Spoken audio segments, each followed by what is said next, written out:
Hello and welcome to this Dot Connector video cast for subscribers to davidike.com.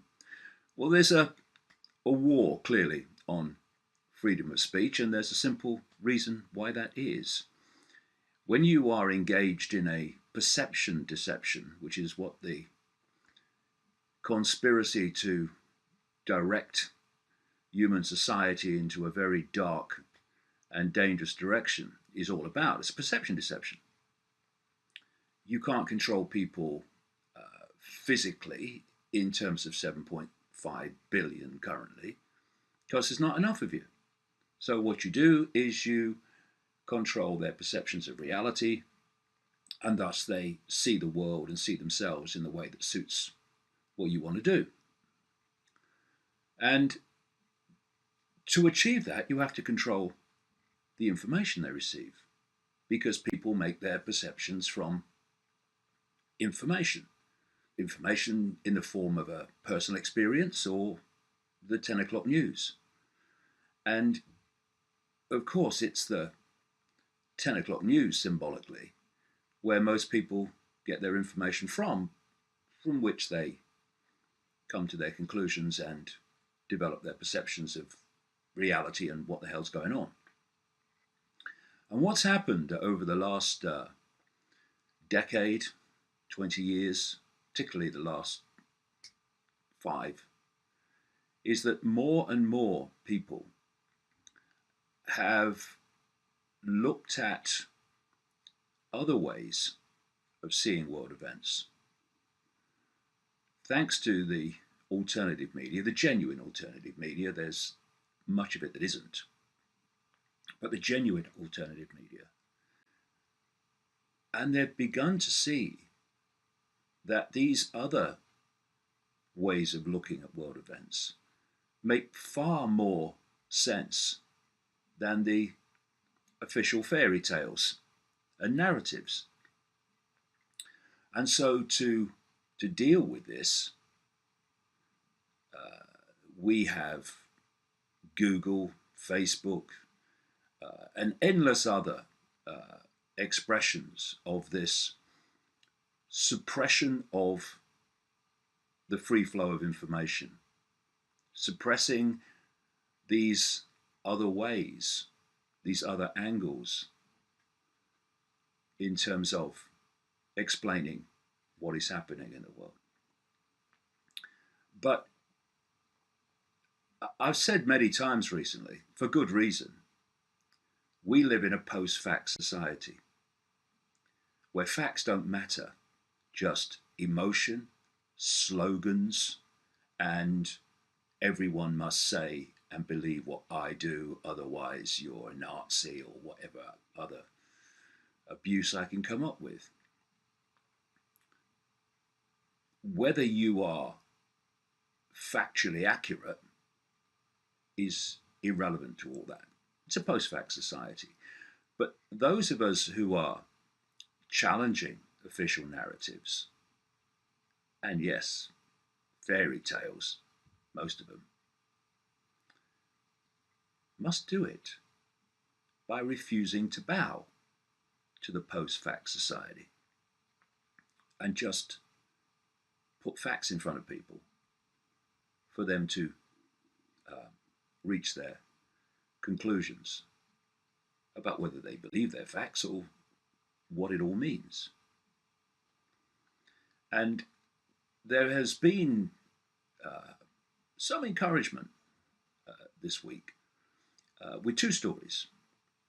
One, the 16th anniversary of 9/11, and the other, the latest developments in the investigation into the former Prime Minister of Britain, Edward Heath, who I named in a book,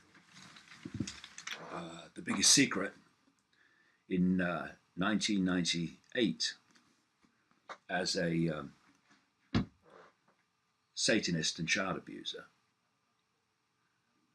And all these years later, nearly 20 years on, there is a police investigation now, apparently concluding very soon. into the alleged child abuse activities. And I can tell you they are legion and legendary of Edward Heath. And it just shows you that if you can keep going and keep dealing in challenging the official narratives, whatever the consequences for you, then eventually the cracks start to appear in the wall. I'll mention Edward Heath more later, but there was a story in the Mail newspapers, the Daily Mail, in regard to the 16th anniversary of 9/11. And what was nice about it is, here it is, the conspiracies that won't go away. What was nice about it, and it's all you really ask, is that it was a balanced assessment and reporting of some of the things that are said that challenge the official narrative of 9/11. It's written by a journalist called Sue Reed, and you know, it's easy and most of the time absolutely right to dismiss mainstream journalism as just a mouthpiece for the system in all its forms, which it is. But Sue Reed is an investigative journalist who's done some absolutely superb exposures of, for instance, the state stealing of children through deeply corrupt social services, stealing of children from loving families on for spurious reasons and excuses. And it's all being played and manipulated through the so-called family, in truth, secret court system, where all the game is rigged against the parents. So I hold my hand up to Sue Reed for that excellent journalism. And to be fair again, she is fair in this two-page article about 9/11. The subheadline says, "What few know is that 9/11, or on 9/11, a third tower collapsed, officially due to fire. But a new academic study says that was impossible, fueling the wild claims, the US orchestrated the whole atrocity." Well, yes, it did, and it wasn't only the US either. It was a web of people and organizations representing this hidden hand that I've been exposing for 30 years. Now, wild claims. Well, Sue Reed, the writer, would not have written that subheading. That would have been done by someone else. But it's amazing that wild claims, it's based on fact. And again, to be fair, Sue Reed then goes through a series of facts that make no sense in terms of the official narrative. It's based around a guy called Matt Campbell. Now, Matt Campbell is the brother of Jeff Campbell, who died on 9/11 in the World Trade Center. And Matt Campbell has, to this day, never given up campaigning for the truth to come out, because, of course, he doesn't believe the official story, nor should he, nor should anyone else. And Reed goes on to look at various aspects of the 9/11 story that make no sense, which I'll come to in a second. But it's worth making this point.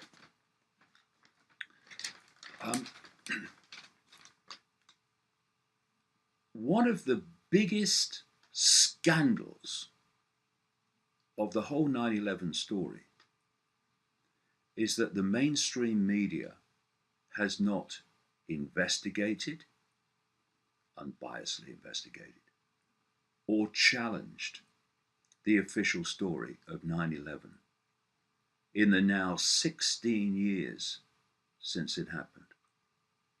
And here's a sobering thought. The same people, not agencies, not governments, same people that told us there were weapons of mass destruction in Iraq when they knew they weren't, to justify mass slaughter of the innocent and all that's followed in catastrophic consequences, all of which they knew would come. The same people that told us the lies about weapons of mass destruction in Iraq are the same people that told us the official story of 9/11.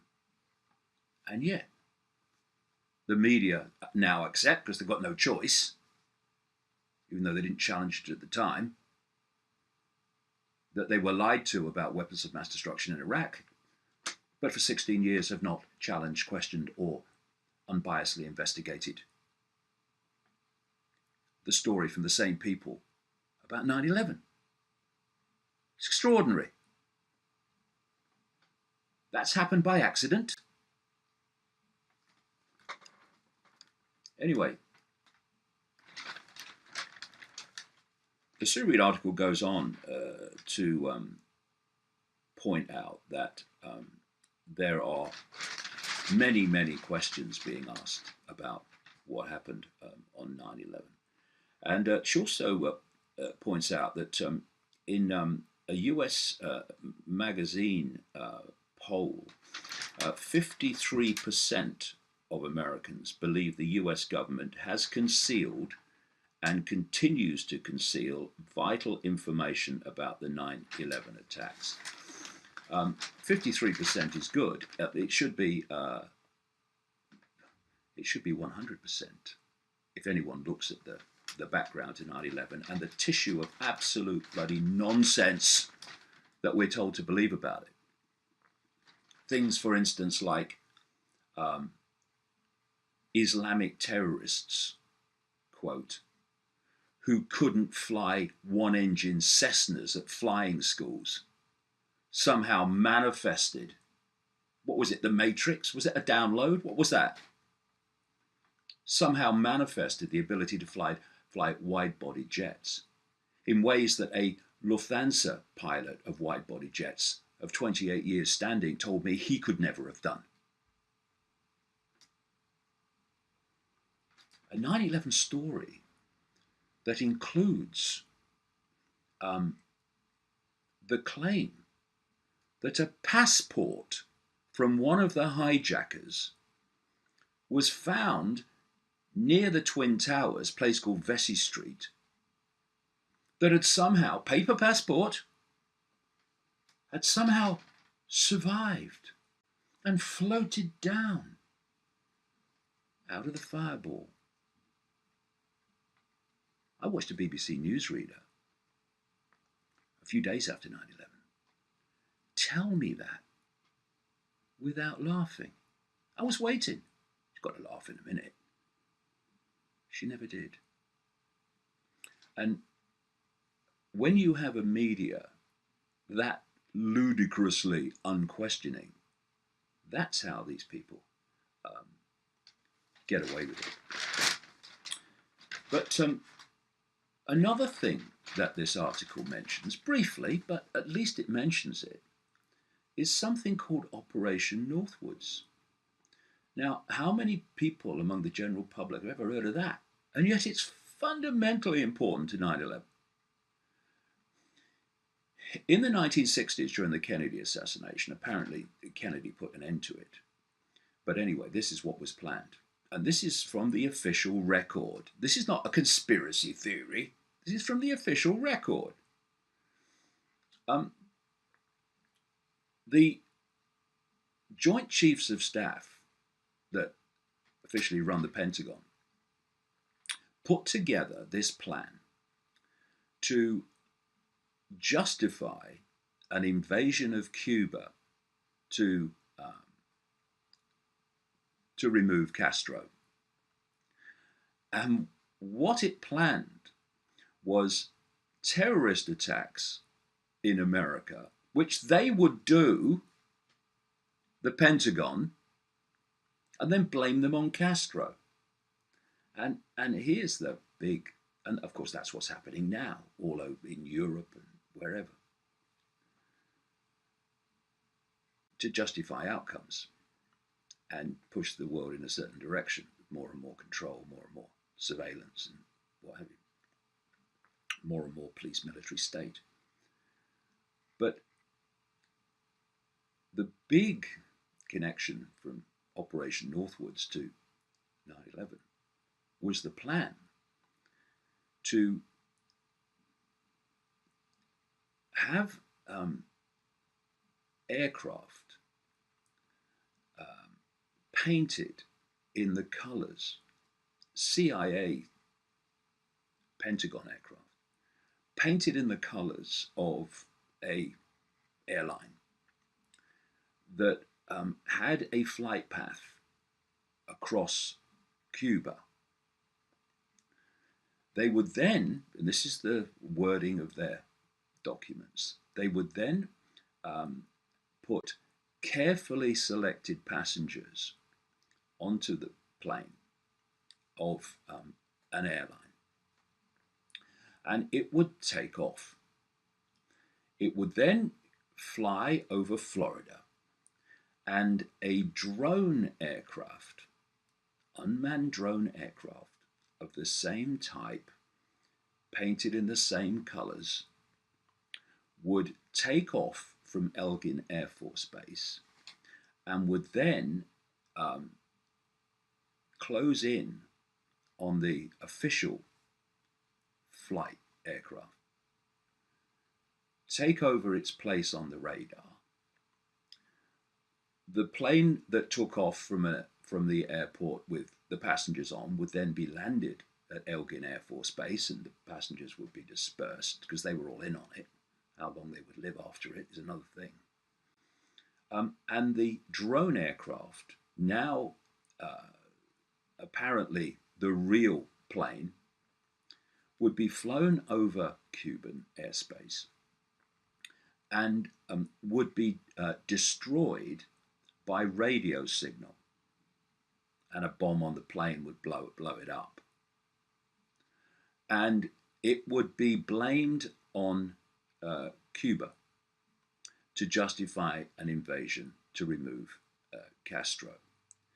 Now, that was in 1962. What technology do they have today? And this is why there are so many questions and so many things that don't add up in terms of the planes that took off being the planes that hit the buildings. You have a tissue, a absolute library of lies, one after the other, none of which add up. If that's true, that can't be true. If that's true, that can't be true. And 16 years later, we're still waiting for a mainstream investigation to expose those very easily exposed lies.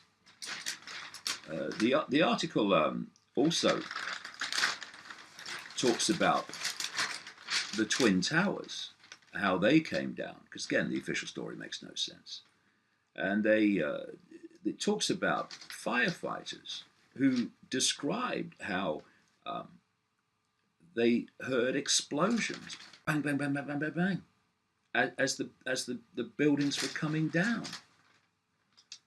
And the idea they came down with fire makes no sense through the laws of physics.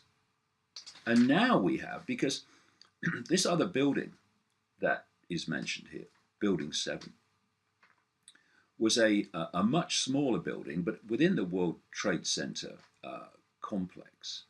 And it was not hit by a plane. And it came down hours later, after the others did, in the afternoon. And it came down quite blatantly as a controlled demolition, just like the other two did. And in the version of this video cast that's on davidicke.com, I put with it a comparison of this Building 7 coming down and a controlled demolition that you see all the time when these big buildings are brought down to fall on the ground that they're standing on. And they're mirrors of each other. It's a controlled demolition. And as this story points out, we now have the Alaskan University engineers, led by a guy called Dr. Leroy Hulsey, chair of the university's Civil and Environmental Engineering Department. They've done, I think it's a 2-year study, and it's ongoing, into Building 7, and looking at the official story that fire brought it down, brackets, ludicrous. And they've concluded, quoting him, "Fire did not and could not have caused the failure of this building." So on that basis alone, never mind all the other explosion of lies that can be easily taken apart, and I did a long time ago. This book, Alice in Wonderland and the World Trade Center Disaster, Why the Official Story of 9/11 is a Monumental Lie, came out in September 2002, at the first anniversary of 9/11. Not the 16th, the first, demolishing the official story of 9/11. And another book, The David Icke Guide to the Global Conspiracy, took it even further a little later on. And so you have this one area alone, Building 7, that is a blatant, provable now with this study, lie from those that told us the whole official story of 9/11. The same people that told us the idea there was weapons of mass destruction in Iraq. I mean, hello.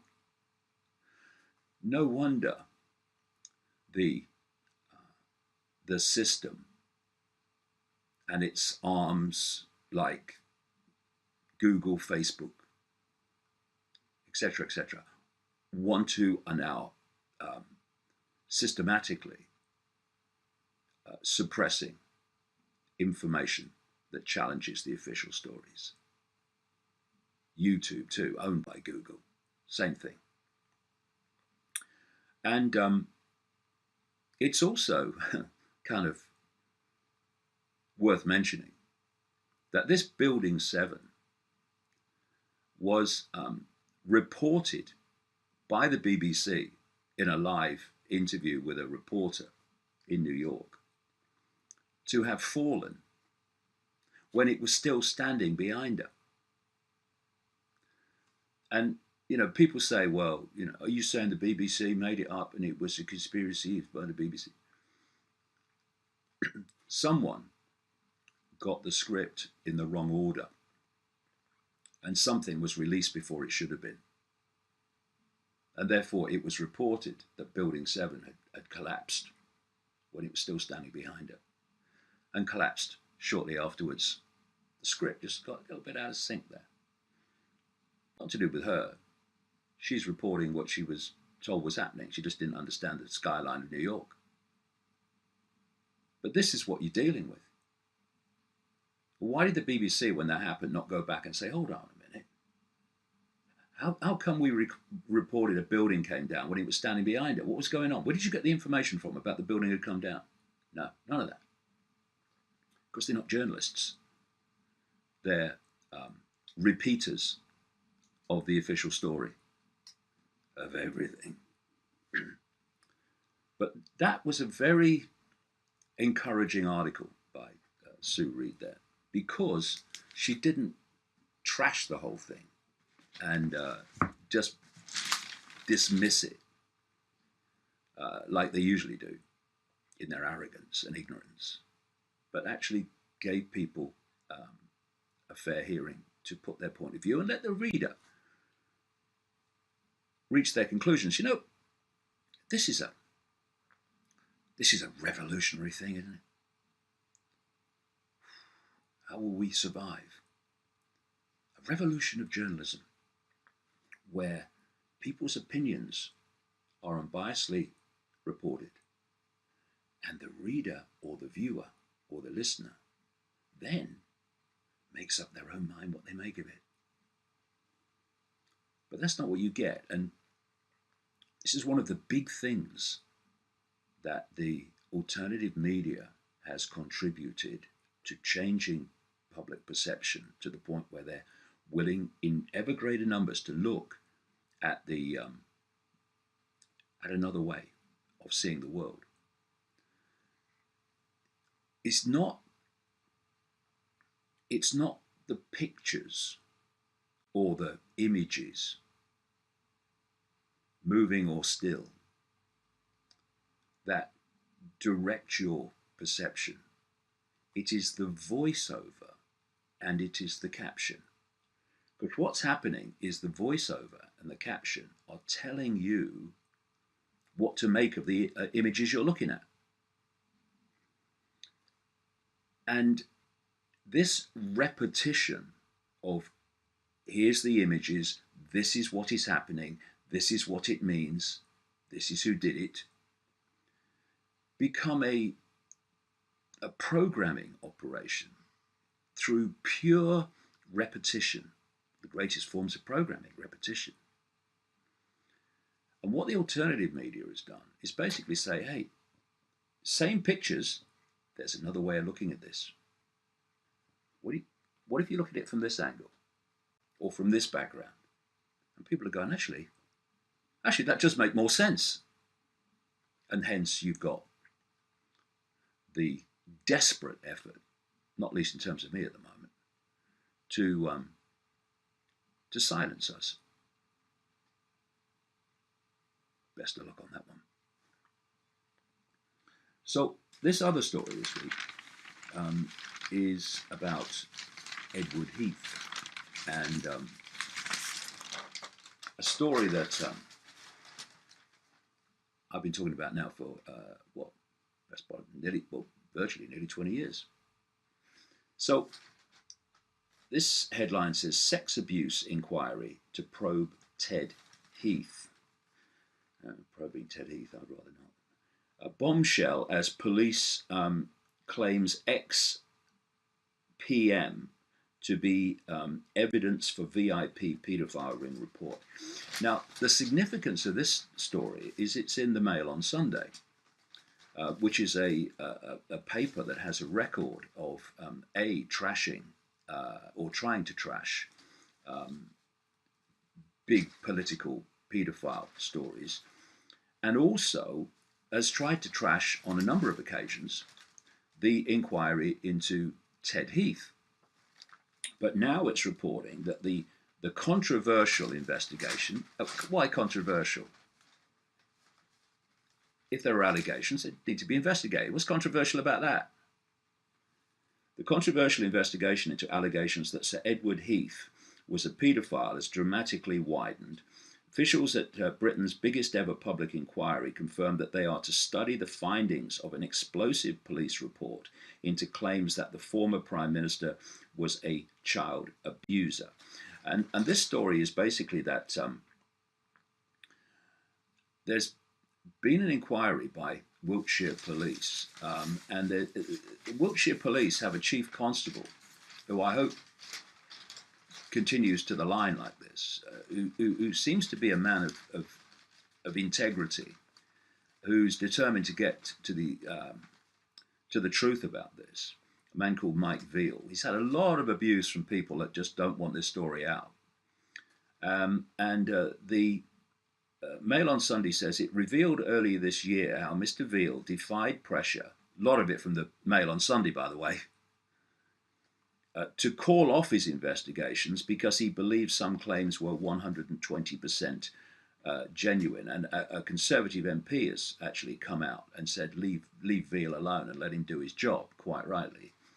And what this story is saying is that this police report is being handed to the overall investigation into political paedophile activity and other areas of child abuse, which is being led by a lady who called Alexis J, who I have more confidence in than the previous ones. The previous ones have been Baroness Butler Sloss, Dame Fiona Wolf, and then someone from New Zealand called Judge Dame Lowell Goddard, all of which were either completely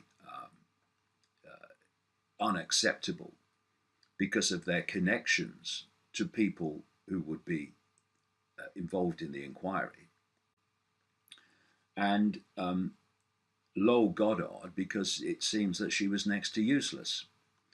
But now we have Alexis J, and at least she's speaking my language. She's saying, look, there's a lot of people that don't want this inquiry to work and to be effective. Absolutely true. And there's been so many efforts to undermine this inquiry. But here we are again, it would seem, and there'll be many more efforts yet to put a lid on it. But it would seem that we're actually starting to get somewhere here in terms of not just Ted Heath, but the whole network that he was part of, the Westminster paedophile ring, which involved many, many politicians, and this is the point, still does, because it still exists.